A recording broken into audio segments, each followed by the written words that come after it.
नमस्कार दोस्तों, मैं धनंजय कुमार। इस वीडियो में आप सभी को भोजपुरी की दबंग स्टार खेसारी लाल यादव के बारे में दो बड़ी अपडेट देने वाला हूं, तो वीडियो को लास्ट तक देखते रहें। और जो लोग मेरे चैनल को भी तो सब्सक्राइब नहीं किए हैं वो लोग कर लें, क्योंकि हमारे चैनल पर भोजपुरी का हर खबर सबसे पहले आता है। तो सबसे पहले आप सभी को बता देना चाहता हूँ, भोजपुरी की दबंग स्टार खेसारी लाल यादव का आज जो गाना आप सभी के बीच रिलीज हुआ है पम्मी रिकॉर्ड के यूट्यूब चैनल से, इस गाने के बारे में अभी तक इस गाने को कितना व्यूज मिला है।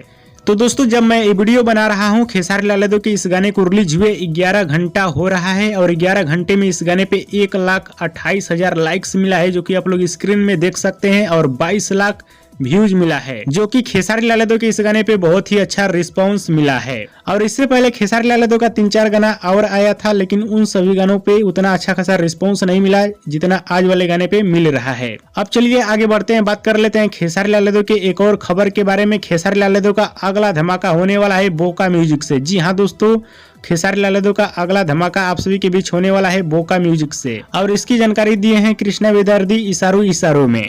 आज लाइव आए थे अपने गाने का प्रमोशन करने के लिए, और उसी लाइव के दौरान कृष्णा बेदर्दी ने बताया है। लेकिन चर्चा चल रहा था किसी और गाने का, लेकिन आ रहा है कोई और गाना, यानी चर्चा चल रहा था टी सीरीज का, आ रहा है बोका म्यूजिक से। बाकी बोका म्यूजिक वाला भी गाना एकदम बवाल गाना होने वाला है, और कोई भी अपने कंपनी के लिए अच्छा ही गाना लिखेगा। हाँ तो दोस्तों, रहा खेसारी लाल यादव का अपडेट। आप सभी को कैसा लगा हमें नीचे कमेंट बॉक्स में जरूर बताइएगा। वीडियो पसंद आया तो लाइक करें, कमेंट करें, शेयर करें, सब्सक्राइब करें। धन्यवाद।